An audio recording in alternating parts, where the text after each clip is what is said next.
We are about to start our meeting, and we start with the prayer of the book Opening Doors Within. Unless you allow a very small child to do things for itself, to feel itself, to walk, to dress itself, to write, to draw, to express itself, it will never develop and become independent and be able to stand on its own feet and make its own decisions. You have to stand back and allow it to make mistakes and to take a long time to master what it is learning to do. You have to be very patient and wait and watch, no matter how tempted you are to do it for the child, to save time. Open your eyes and realize that life is a classroom in a school and you are learning all the time. How often do I have to stand back and very lovingly watch you fumbling and struggling with life so that you can learn a vitally important lesson, a lesson never to be forgotten. Once it has been learned and mastered, I have infinite love and patience.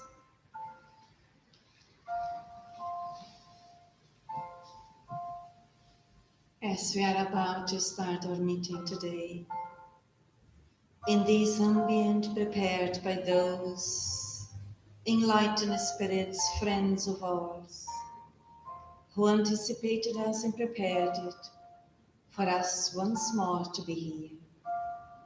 Ourselves and all of those brothers and sisters in humanity and spirit who are here with us, those who have been brought by the benefactors, those who felt attracted by this proposal of study, those who maybe follow us on the virtual level.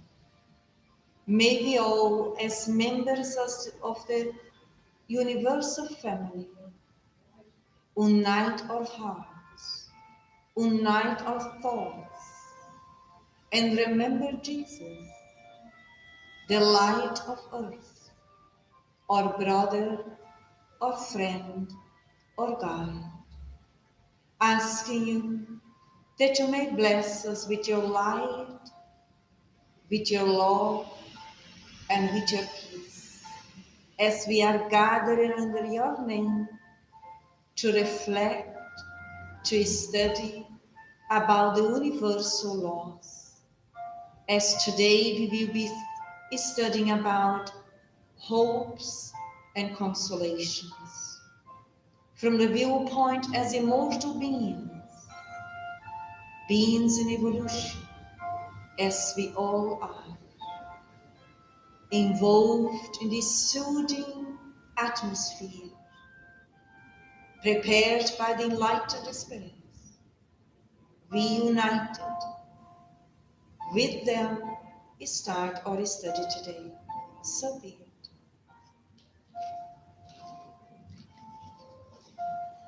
Welcome all of us as we carry on our weekly study about the Spirit's book.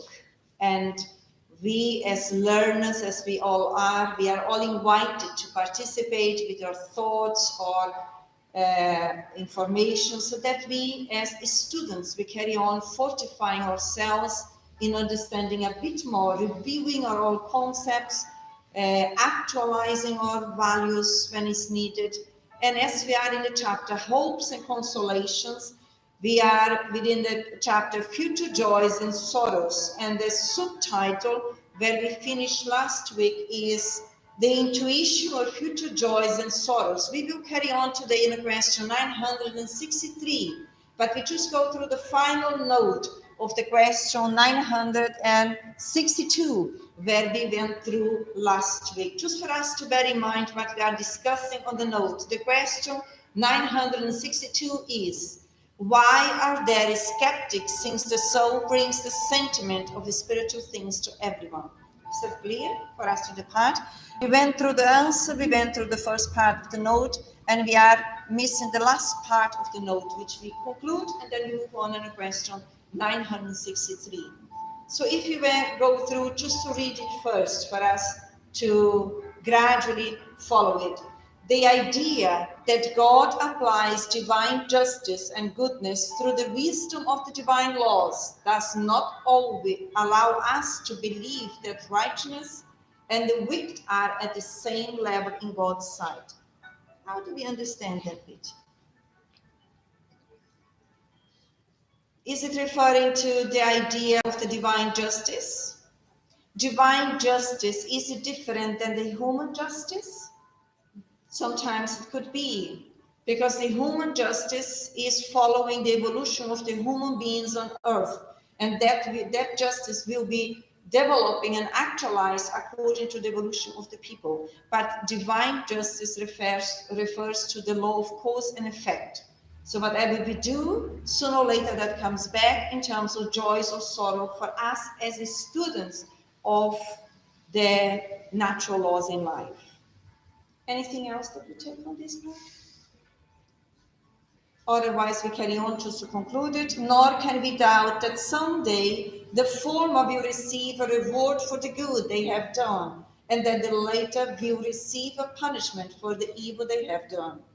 That is why our innate sense of justice gives us the intuition of future rewards and punishments.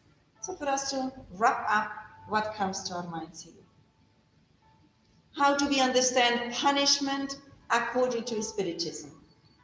Because some of us, incarnates or not, may still have the old references of punishments, or perhaps punishment that God punishes us, which is not the case. And within Spiritism, we understand punishment as the law of cause and effect. Whatever we do against the natural laws in life, we sooner or later are invited for us to re-educate ourselves, to learn to do it in a different way. Because since our creation, as simple and ignorant as unique beings in the universe, we already bring the divine laws within ourselves, and through the pathway of evolution, we become more aware and choose naturally to live according to them. So it's never punishment. It's only as long as I will not get it right, I have the need to come back and redo my lessons as a learner. So that, okay. It shows from us that God looks at us with the same eyes. All of us are equal. So if one believes that there is someone that is in favor or is in a better position just because God loves them more, then this comes to enlighten us that it's not in this way. Each one of us has made their own path, came through their own steps to get where we are. Yes. So, like we always talking about discipline, is not something that I'm born with. I have to gather it, I have to develop it, I have to fight myself through my discipline to know where it comes from and to value it. So when it says that we will have the reward for the good they do, it means if we make our efforts, we will have our reward. Precisely. Because we will gather this within ourselves, and it's not like I'm going to lose it or I can transfer it. Yes. So no one can transfer to me, but I cannot transfer to someone else. You said the discipline that we haven't been born with, but we bring all the germs within ourselves. And as we have been created with all the virtues within, they are the germs that we, as more as we learn, as more as we study, we choose to re-educate ourselves in using our free will, which is a divine faculty given to us. And then in that way we have the reward through the effort that we put into it. Okay, in mind, we carry on out on the question 963, and we are starting a subtitle which says God's intervention in punishments and reward. Let's explore that a bit. What do we understand? The chapter Hopes and Consolations, and then the subtitle God's intervention in punishments and reward. How is that coming to our minds? It comes to be the mercy. The mercy.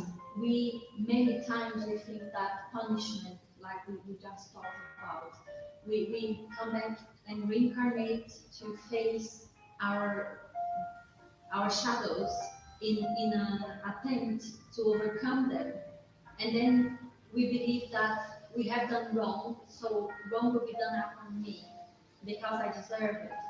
But it's not how God wishes for us. God doesn't want any of us to suffer or to be sad. He is merciful. His mercy reaches me even when I don't deserve, because it's above anything bad I've done, because He knows me as the creature He created. And He created us with love and knows that we essentially are creatures of love. So the word punishment is referring to the old days, because when we consider ourselves part of the humanity throughout centuries and centuries evolving, surely back there, many centuries back, we have different languages sometimes to the word. So punishment is pretty much from a materialistic viewpoint that we had, and we still were very physical. As more as we evolve and we learn about and learn, especially that God is love, and He's not someone sitting there and pointing the finger at us. He is love and created that is love. Then we can say God's intervention in a merciful way in our evolution path. It is still very hard, I believe, for all of us, because the more I repeat this to myself in daily basis, because many times when I face situations, it comes to me that, it must be like this because I don't understand it. I'm still feeling in this or that way, and I know it's not right. But then I think, yeah, but that's not how God sees me. It's not a punishment, it's an opportunity. Yes. And I believe we have to remind ourselves every day that God's mercy is above our wrongdoing. Is above our own limitations, is above our own ignorance, is above our own pride and selfishness. And it is really. And that is quite consoling within. Because it gives us the strength to do one more step. Precisely, give us hope and also consoles us. Because the major consolation is not what the other gives to me, is what I understand in relation to the natural laws, understanding that God is law, and doesn't matter how many times I may do the mistakes in order to learn, He still loves me, He still is waiting for me to learn, and He believes fully in my recovery and in my actualization process. Okay. So let's move on then on the question 963. Would you like to read for Mr. Franz, please? Is God concerned personally with each individual? Isn't God too great, and aren't we too small for each individual in particular to have any importance in the divine sight?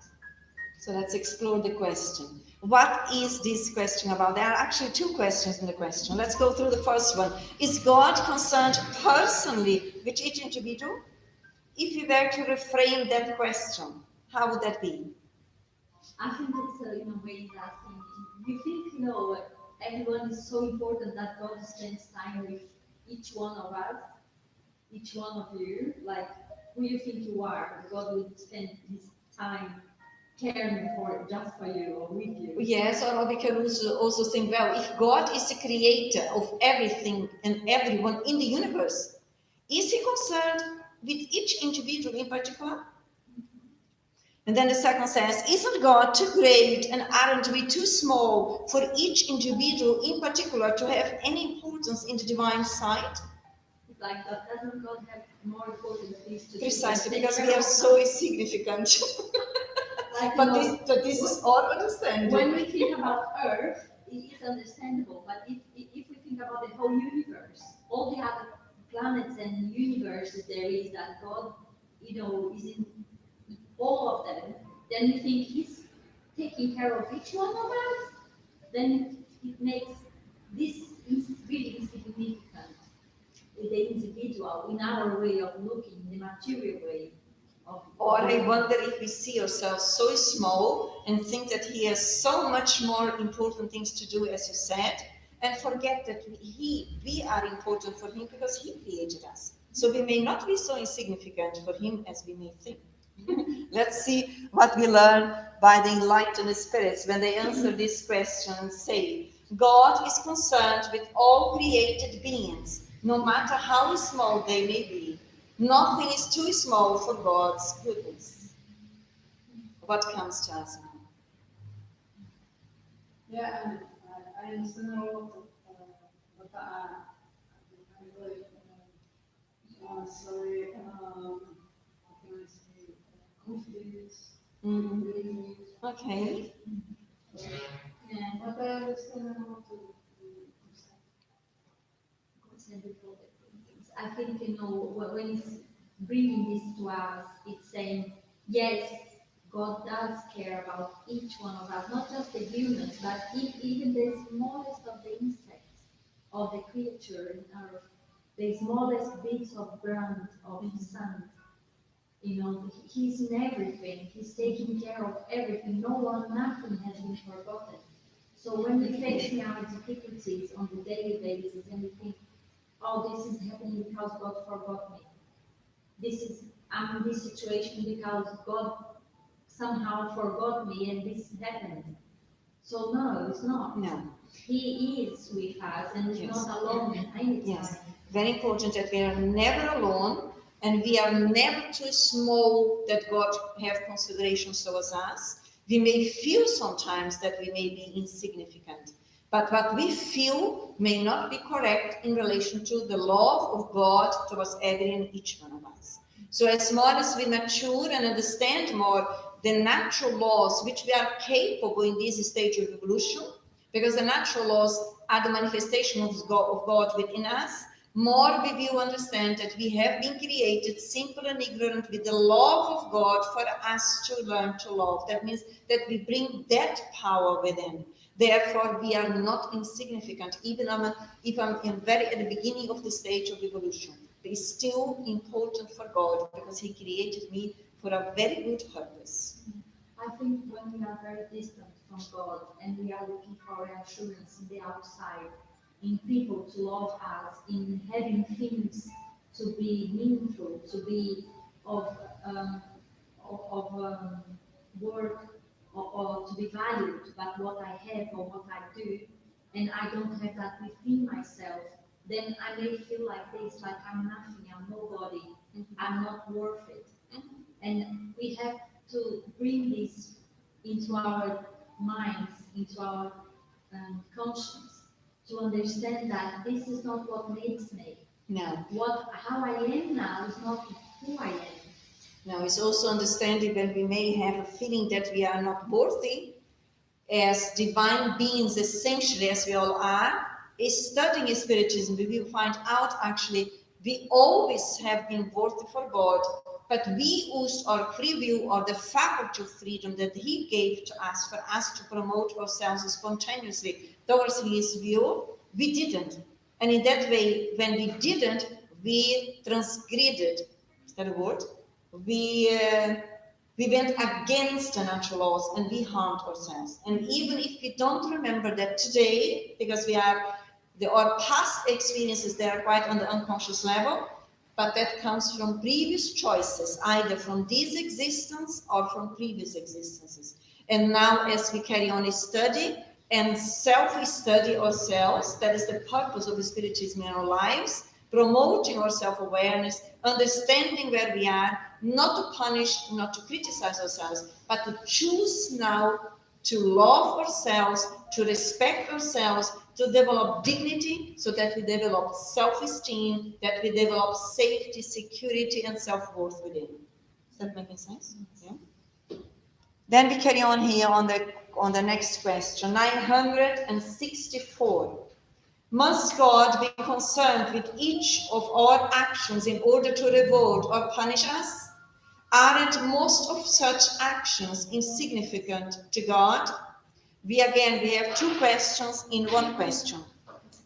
Must God be concerned with each one of our actions in order to reward or punish us?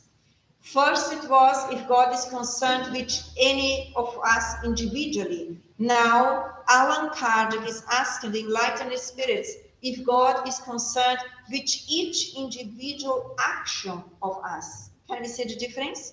And then reward us or punish. We know that there is no punishment. They are laws that we refer to cause and effect. Aren't most of such actions insignificant to God? We can ask ourselves, are a lot of our actions in this state of evolution insignificant to God?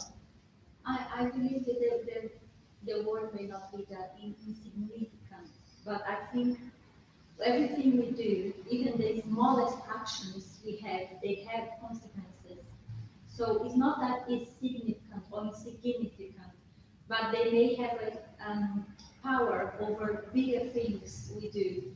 Because even the way I think, if in the last, in the conclusion of a thought, I slightly change it, I will change my actions, I will change how I do things, and then it will reflect in a different way. So I believe every single small thing is important, and they have interference in everything else that is going to come from that. Okay, let's see what we learn by the Enlightened Spirits. They start by saying, God has established the divine laws that regulate all your actions. Let's just stay with that bit. What do we understand? Yeah, because as I was saying, I believe the little thing, the smallest thought or the smallest action I do, it will bring in something forward.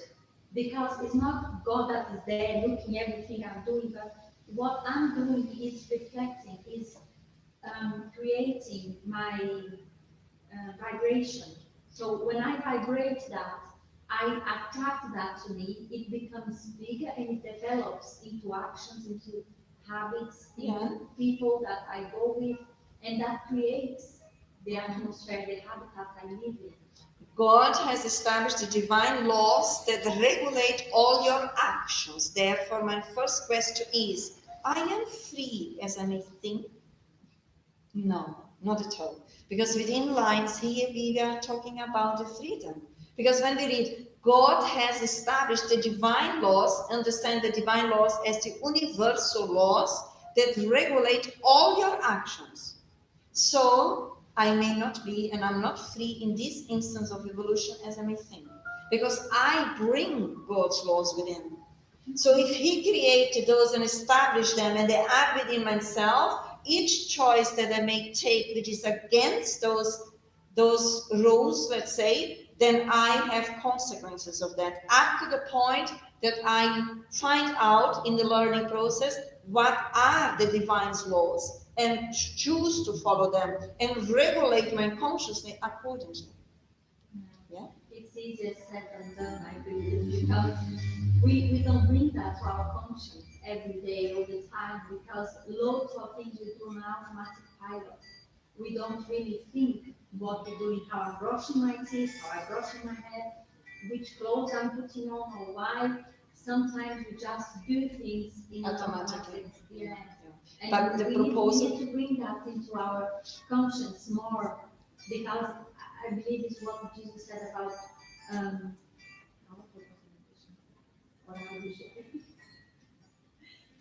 be vigilant and pray, yes, and be attentive and be vigilant, because once we are more vigilant within ourselves, then we act more accordingly. I think what we want to say is, as more as we learn to be aware of ourselves, or as more as we learn to be conscious on a daily basis as immortal beings who are temporary in a physical body in order to learn spirituality, and then we also succeed better in our choices. Because we believe the small things have no much importance. But they do. So, in the morning, if I wait for my alarm to ring to get up, and even if I push the snooze button for a few minutes, it won't make much difference.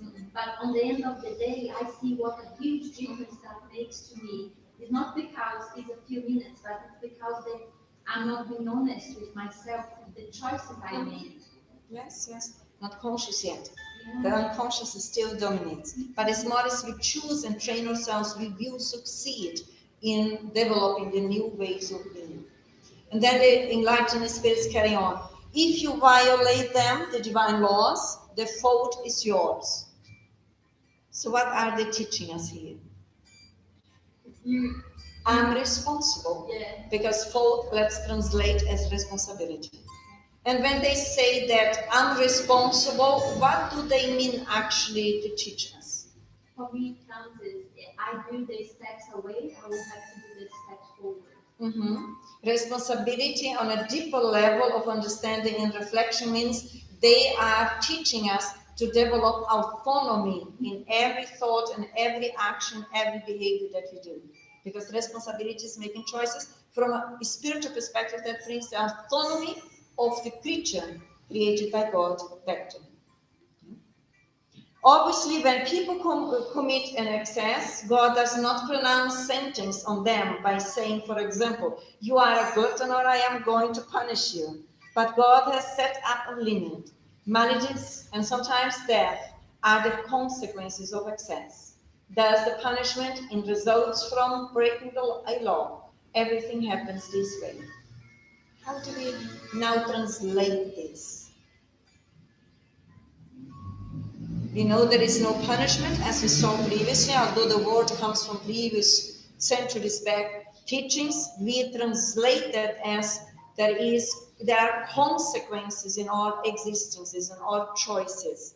And when, as more as we learn about the universal laws as beings in evolution, which has been created by God with love, in order for us to learn to activate that divine power within us, we need also to choose to learn to develop our free will, but not according to my desires or wishes from the ego state of mind, but from the essence level onwards, the divine within. And in that way, we know consciously without tormenting ourselves that if I do wrong as a learner, which is part, I don't need to blame myself. I don't need to feel guilty. I don't need to get depressed. I just need to learn. And then stand up and do it differently next time around. That is also part of self-love. That is part of self-respect. It comes to me the hope we need to hold on to, because it's like I say, my destiny is not written in stone. God hasn't set a destiny for me that I'm going to suffer this or that.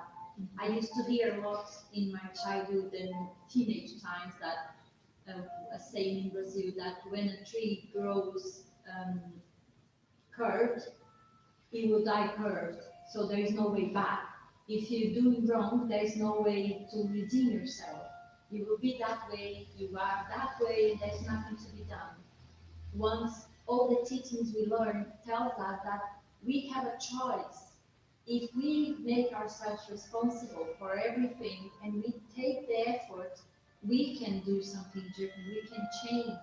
And when it says God has not said, you pass this or you die from that. But if I'm using my vital energy to smoke, drink, not sleep, not take care of myself, and then later in life I decide, oh, that is all rubbish and I'm going to live a good life, healthy life, I may have wasted many years of my life, and that's not going to come back.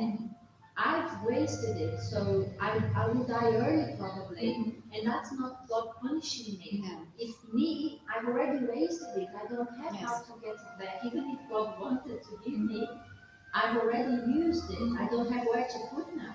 That is quite free, and even if us as immortal beings who come from centuries and centuries of studies, who also went through hearing punishment and God is there, now we need to reveal that.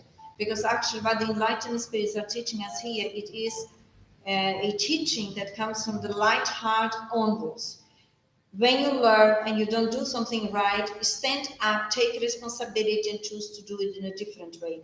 God, the creator for everything and everyone, always grants us with new opportunities, possibilities for us to do it in a different way. So we don't need to punish, we don't need to feel guilty. We need to take responsibility, which is autonomy as a learner. And as many times I may do something wrong, as more as I persist in getting it right, the certainty is that sooner or later that will happen. The most important is not giving up, is persisting in the journey of goodness. At the first time that you brought to me, we will have to do these steps forwards. We shall not. There will come a day we will do our way. So we may start now, even with small steps, because we can start now, or we can start in centuries. But we will do the way. And I used to get really angry and thinking, why would I have to do that? And now it seems so Obvious. No, it seems hopeful. Of course. Because even if I do small ones, I'm going to get there. It's a certain certainty, the only certainty that we have. We have no other certainty than that one. Yes. So before I used to think, no, it's such a long way, it's so far, so difficult, and all the excuses. So that is usually the result of us as immortal beings who have been refusing the thousands and thousands of possibilities before for us to evolve. Then we wake up, oh my God, the journey is long. Yes, it is. Assertiveness. Let's not be who we aren't, but let's love us as we are and invest in the journey and train ourselves in a humble way so that we are capable of giving the baby steps. Because when we are full of pride, the baby steps seem to us insignificant. And yet they are the supportive stones for us to carry on, to build. When I think it's Emmanuel brings for us that, the small creatures doing their job, they are taking part on the wholeness, on the greatness. And that, it makes me feel so ashamed that there's so much I can do, and I think, oh, it's nothing, and I'm not going to do it, I'm not going to bother. And then when we bring that knowledge to us, we think, oh my gosh, that small little thing is important than whatever I in the can do universe. is important. Because in the universe we have order. And everything and everyone is interconnected, if we are conscious or not. The ant there doing his work is not conscious, but is driven by the natural instinct cooperating in the universe. And when we act now on the rational level, we are not born alone, let's say. We are interconnected. If I don't do my bit, which is responsible of myself, I will affect the other who needs to carry on and do that in the universe, because we are all interconnected. But if we do our bit, we are cooperating. The whole benefits from it, even if they are baby steps. Yeah, because even when we decide to do that and we want to do, it's not like it's going to be easy and I'm going to just do it. I'm going to face the Challenges. Yeah, Blockage points. Yeah. Yes, when we clean the house, we use bleach to unblock, but when we deal about our consciousness, we need to use the free will. And exercise and cleans and go through up to the point that we break through the mental and emotional blockages. Yes, okay. Are you okay? So let's move on then the note on question 964, which says, all our actions are subjected to the laws of God. No matter how unimportant they seem to us, they could still be a violation of those laws. If you suffer the consequences of such violation, we have only ourselves to blame. We are thus the artisans of our own future happiness or unhappiness.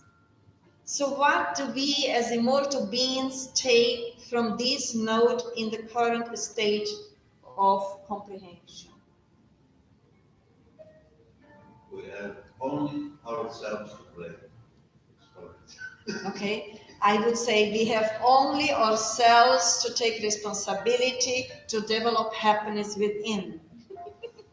I want to take out of my consciousness blame, because God is love. So although the blame is here, but we need to learn to translate so that we eradicate from our minds and hearts the negative preferences, which quite often are very heavy within. Merely because how we have been educated throughout centuries. And now we are here, we understand blame more as responsibility. And responsibility is not what someone imposes on us in a military way. Responsibility is autonomy. Of what? Of choosing what is good for us. Choosing what is good for us in the present and choosing what is good for us in the future. When we refer to the universal laws, principles, and we choose to live accordingly, every baby step of developing the new values will help us to develop the values of real happiness in this existence and also projected in the future. Because we inherit ourselves psychologically. When we say blame, it may lead us to lose time in the duty that we previously had been through in that circle, wasting time, wasting our energy. And if we now look at it in the responsibility way, that is an opportunity for me to break through from this wrongdoing and start in different and do a different choice. Correct. In that reasoning, we feel hope and we feel consoled. Because despite of what we did in this existence or in previous as learners, there is no reason for us to blame. There is just reason for us to learn. I believe, reminding ourselves that whatever I've done or however I've chosen before, it was the best I could give. Mm-hmm. This was really important to me when you brought it up the first time, because there are moments in life that we feel such a heaviness with all the emotions, all the feelings that comes up, and the situations we can't even explain. Because I believe it's the memory from past. It is the emotional memory which we don't have awareness on the intellectual memory. And if we don't bring into ourselves that, okay, if I've done wrong, whatever I have done before, it was the best I could do at that time. Now I'm in a different time, with a different opportunities. I may face this from the beginning. Mm-hmm. Correct? Because really, we cannot go back. The heaviness, as you mentioned, it comes from the guilt, it comes from the actions in itself that we did. We don't remember now, but the vibration of those experiences, they still are stuck in our perispirit on the emotional memory. And then now we don't remember it, but when we start to study the words which are neutral, sometimes they trigger that unconscious memory, which is positive, or within our social interaction. Other people, the way that they are triggering this internal memory, which we then have the opportunity for us now to re-educate ourselves. Can we move on? Okay. What makes us unhappy? Maybe the happiness or unhappiness both depend from other people. Okay. They depend only on us. For ourselves. But are we not, as intelligent beings in the universe, learning in the school trial and expiations, are we not quite often saying that you make me unhappy? I'm so unhappy because of my boss. I'm so unhappy because of my child who is not obeying what I'm saying. Are we not saying that? So that is helping us here to understand the unhappiness actually comes from our egoistic, immature state of mind through the previous learnings which were wrong according to the universal principles. And now we are here noticing them and actualizing ourselves, understanding that the real happiness is within. It does not depend on the external agent, either person or situation. This is why I like personally the teachings of Mother Teresa of Calcutta when she says, on the end of the day, it was never with you in order and always you with you in relation to God. And she is so wise in saying that. When we become aware of that we bring all the internal resources to build real happiness, which depends on us to know, to accept, and to live the natural laws in the universe, then we understand what she was saying. But we still think the other person makes me happy. I get in a relationship because I cannot bear to be alone. I cannot support to be. A lot of people do that. Then I go, and of course, the other will not make me happy. Then I'm there again, I'm happy. And then I complain that the guy or the girl is not making me happy. Happiness is God, which is love within us, and we can choose to be with someone. But happiness, fulfillment is down to the individuality, the immortal being.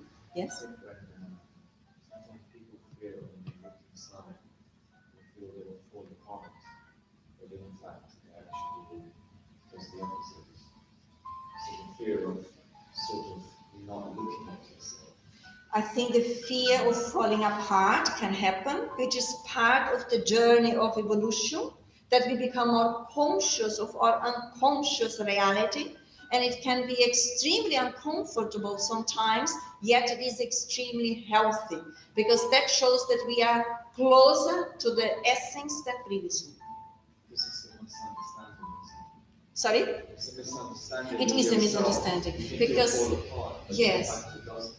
It's not, but it's our lack of connection with ourselves. And also, we haven't been taught in the way of embracing our strengths and shadows. Quite often in this selfish way, how we have been going through learning, is you don't cry, be strong, you know, these directions. And now we are struggling here sometimes to accept our vulnerability. Part is also because we have been quite prideful. And what predominates, what was the major force there? Brutality. And imagine admitting that we would be vulnerable. But now we are learning, actually, learning to be vulnerable means that we are learning to be strong. It's the opposite what we learned. Does that make sense? Huh? Yes, completely opposite. As we said before, we don't know ourselves, and we create illusions for us. And that's how we believe you're going to get to a relationship and you're going to be happy. And then you discover Spiritism, and you think, oh, if my partner were Spiritism, things would be easier. And then once they start looking at it, and you go like, oh, you make me unhappy. No, you know it's not in this way. You know it's not that. And then you have a constant reminder, even if you forget. And that brings it, and then you think, okay, it's back to me. So we still are quite childish, as the Enlightened beings say. And it's easy to understand, not in a negative way, but if we are learning as we are on a planet which still is quite primitive, trials and expiations, then it's easy to understand that although we have been already moving centuries and centuries through different bodies, but we still are quite immature, psychologically and emotionally in relation to our potential as divine beings. And then in this immaturity, we also learn as children, girls or boys, marriage, you go there, the guy supports you, and you are there like a tool. No, but now we learn essentially that marriage is a blessing, opportunity for us to learn to love ourselves and to love others. Marriage or partnership is an excellent tool or mechanism in life for us to learn to develop real happiness within. Oh, yes, within. Because what is the major objective from a transpersonal perspective in relation to partnership is for us individually to choose to cause happiness to the other person. Again, the opposite of what we learned. The opposite of what we learned. That when we choose to promote happiness to the other person involved in the relationship, we develop real happiness within. Why? It's a question. I believe it's the detachment you get from what you wish, from how you want things to be. Because sometimes I can want that the other one do things for me, it makes me happy. Or I want to do this and that the other one be helpful and thankful. And if I don't get what I'm expecting, then I get frustrated. So why do I get frustrated if the other doesn't give me what I want in a partnership? Because I'm lost. I'm not within myself. Because I'm driven by the values of the ego and the materialistic reality. Mm-hmm. But when I notice now and I remind myself I'm a unique, valuable, loving human being in the universe, and I bring all the resources of real happiness within, and then I choose now to develop the values that bring happiness to me, which are the opposite of the values of the ego. They are the values of the self, which are the virtues. The virtues. And with that, I can be happy with myself in whatever situation I am. And even if the one who's with me is not happy or whatever is happening, I don't get that affected. You will not feel, how did you say, frustrated. Because here is the control of the ego. If people don't behave as I want, I have a reaction, or I feel sad, or I get angry, or whatever. I don't want to be with you anymore, or whatever. Good question. I did this, why you not happy? Again, or immature understanding or reference or concept of love in a childish way. Childish way, the love is, I love you, you need to love me equally. It doesn't happen. Love is freedom. If it causes pain and restriction, we still are on the pathway of love. Yeah. Sorry, you want to say I something? say whatever you feel you like, you naturally project. Yes, So precisely. until you are willing to notice this movement within you, Yeah. you'll always be left. Yeah. So the partnership actually, it's not just partnership in a marriage or partnership or whatever, in with the other person. helps us to see how are we handling our relationship with us. As more as we awake, we become conscious. The other is our mirror. And then we see where we are. And we have this blessing opportunity to read it, whatever is not yet in a balanced way. As more as we work our own shadows, those aspects that we get frustrated if the other doesn't behave in a way that we would like to, when we take responsibility and read that, then we will not deal with frustration anymore when the other behaves in the way the best that we can do. But we will always choose to do the best for us because we are free within in order to do that. Even if you may not feel free or not be free on the physical level, but on a mental and emotional level, we all are 100% free to choose to think according to the universal principles. Yeah. That is a very powerful tool that we bring with it. In experiences nowadays, people when more close to me or situations in itself, sometimes when I want to express something and then I stop for a second and I think, wow, I was going to say this for that person, but that really is for me. Because sometimes we interact with someone in a way and something happens and we want to say something for the person, but we just using the person to We are just express what we transforming. want to say to ourselves. But where we are, and sometimes we are not aware, we project it. And we Yeah. think it is for the other, but we are actually projecting that uncomfortable part of us that we don't perceive, but we externalize it. And as more as we perceive it within and learn to develop the internal autonomy, we administrate it within. Yeah. And in that way, we will realize that in previous phases, we may have the need to say a lot. In this actualization process, we become more economic in our roles. Is that what you say? We find out we are talking to ourselves and we are being rude to someone else. What would do to us, how we relate, like you said, how I relate with myself is how I'm relating with God, how I'm Precisely. relating with the other. We become more selective Yeah. because we really dilute more the shadows, and then our needs are different. But the trouble lies in reminding ourselves of that so we don't. No, lose our Florence, sorry to interrupt, it's not a problem. The solution is to remind us. Like you said, it's good to make a note and put Yeah, it always bring it precisely. up. If that is needed, we do. We help ourselves with what is available. The main point is to move on, is to evolve, is to progress. Is it necessary to be married? No, not at all. What would happen with us single? We wouldn't evolve at all. In the old days, we heard these theories. I remember. You need to be in a relationship in order for you to grow psychological emotion. No. No one is alone on earth. We all have relationships. We have our parents, we have our fathers, we have children, or whatever. We have bosses, we work, we relate with people. As long as we live somewhere, there must be the landlord, there must be someone responsible for my bills. So we all have.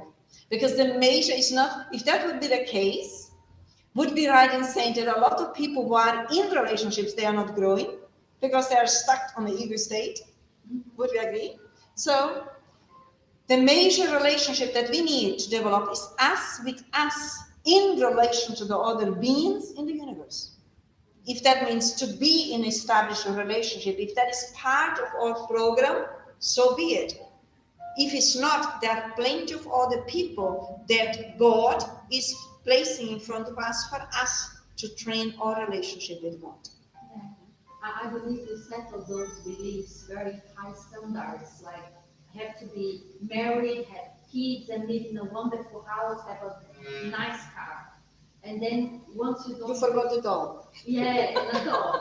So if you don't fulfill that, then you cannot be happy, you cannot develop, you cannot achieve things. And then you feel lost. Because like you said, how many of us are single? How many of us don't have children? How many of us are in a different kind of relationship nowadays? And it doesn't fit in that old feeling. No, it doesn't. And if you insist on that, we suffer. Yes. Because we are, let's say, forced or if you don't like that word, motivated to get out of those paradigms. Yeah. There are many different ways of love these days, as we call, or relationships, and there will be much different ones in the future to help us to break through from the old belief systems. I think this is really the time we're living in now is helping us much more to bring that back into ourselves. Mhm. Because until when I was a kid, it was much less. So this frame life of married happy couple with the dog was more standard, and it was harder for the rest of people to feel good with themselves, to have a happy life and show who they truly were. Because I believe nowadays we have more interaction with each other. It's still very far from what is needed, because we can see like suicide, how it is nowadays because of the solitude everyone lives in. But still it's more open. We are moving, we are progressing, although the progress so far has happened quite a lot on the materialistic level and on the intellectual level, but we are currently in crisis on earth, which we may call the political crisis, the economic crisis, but whatever. But in reality, we are facing a moral crisis, which is shaking every and each one of us to grow emotionally, to develop the fraternity on the universal level. So within families, within communities, develop solidarity, to become like real brothers and sisters of humanity, beings of different cultures, of different belief systems. We are all children of God, and that is our greatest crisis at the moment, but it's an ethical one. Okay, if you move on here, the note still that we carry on. This truth becomes evident in the following motto. A father has given education and instruction to his son, that is, the means of knowing how to conduct himself. He sees a field to him to cultivate and says to him, I have given you the rules to follow and all the necessary implements for rendering this field productive, thereby ensuring your living. I have taught that you how you I have taught you how to understand these rules.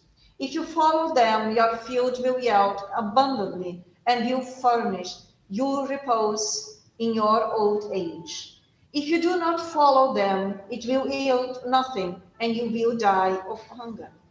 Having said this, he leaves him free to act as he pleases. This is not true that the field will produce in the rate of the care taken in its cultivation, and that all negligence will rebound by harming the harvest. The son will therefore be happy or unhappy in his old age, according to how he has followed or neglected the rules outlined by his father. God is even more provident because God warns us at every moment whether we are doing right or doing wrong by sending us spirits to inspire us. However, we do not listen to them. There is also this further difference.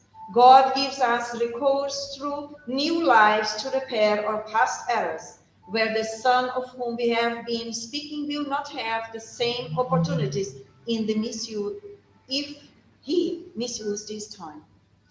But comes to us now in these two parables. What is the major element in these teachings?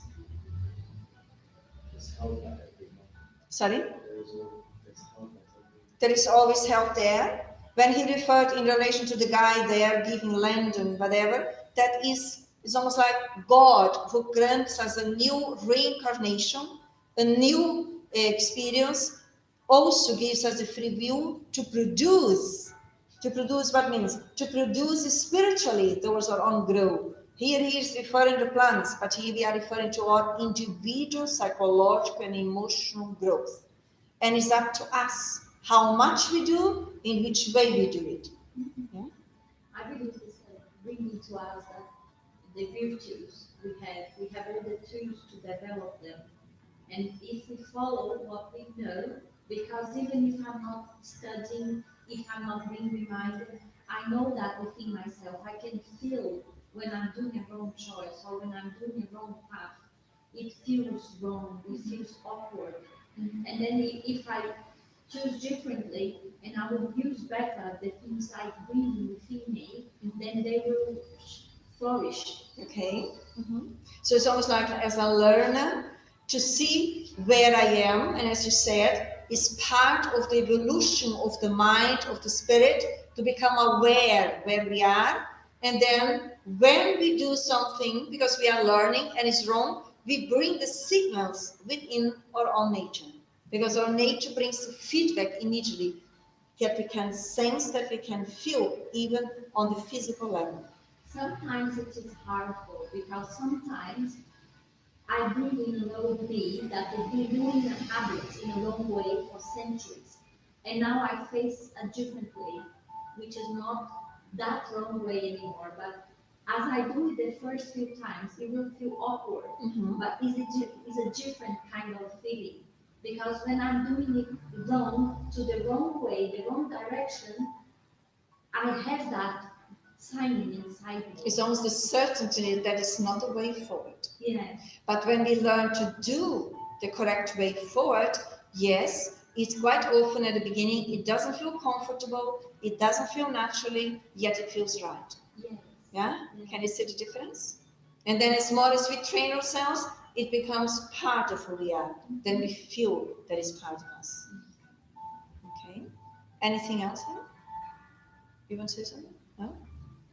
So what is the major point for us as learners under the topic God's intervention in punishments and reward?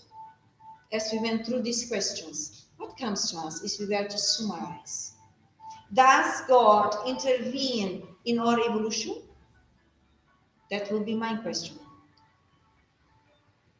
Does God intervene in our evolution? Yes. Yes and no. Say me why yes and why no. Yes, because it's always starting. Okay. No, because they're responsible. Yes and no. So he does intervene because we're still in a stage where we are guided by God through his love. Clear? And at the same time, he also transfers the responsibility to us, which we need to learn to activate, to stimulate, so that we choose to, let's say, work in a partnership with God. Is that making sense? Because alone we wouldn't be able at present to do it. We have God through his laws who are helping us to move forward together. And also, what do we learn here in relation to free will? Is there a crucial point that came up throughout these questions? Why? I believe it's giving us the, reminding us of the importance of doing our efforts. Because I am free to choose, but I am going to face the consequences of what I'm choosing. So if I do the right choice now, I will go through an easy path, quicker way, and I will come back to, I will come back not to, I will have the rewards instead of facing the difficulties from it.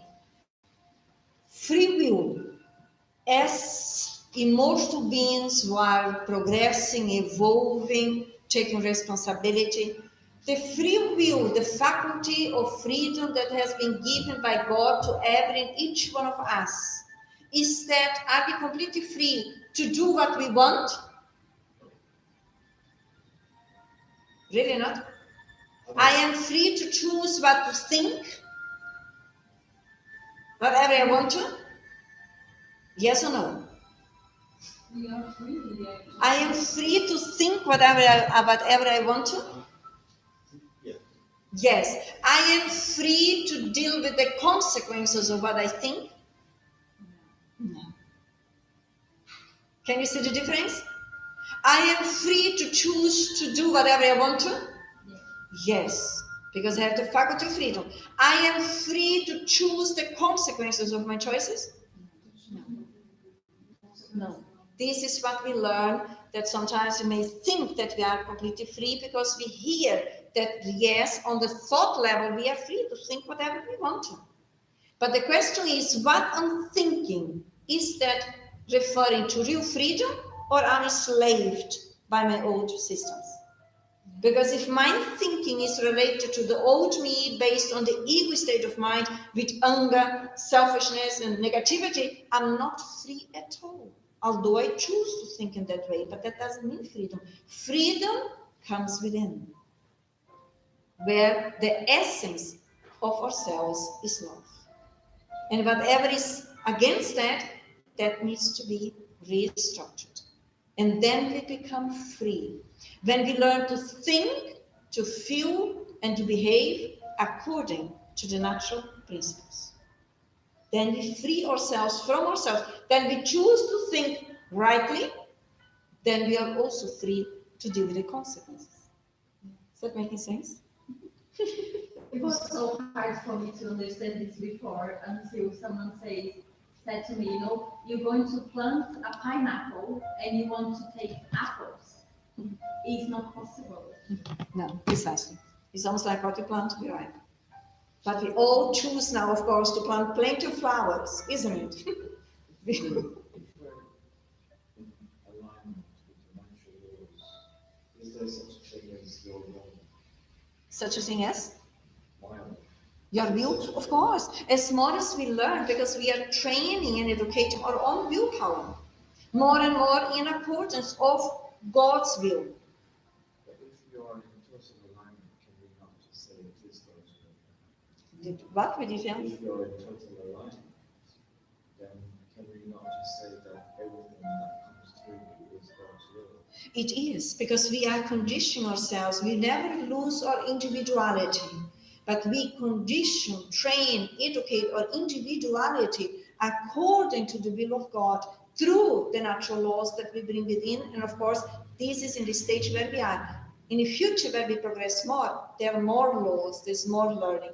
But our will be through our spontaneous inner freedom, be conditioned more and more in accordance to God's will, which is always summarized love.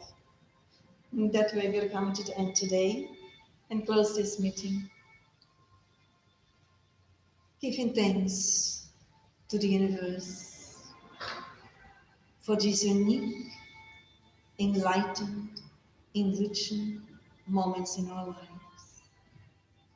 As brothers and sisters in humanity who are present here, together, choosing to study, to learn about the major principles in the universe, learning about inner freedom as we develop the goodness within.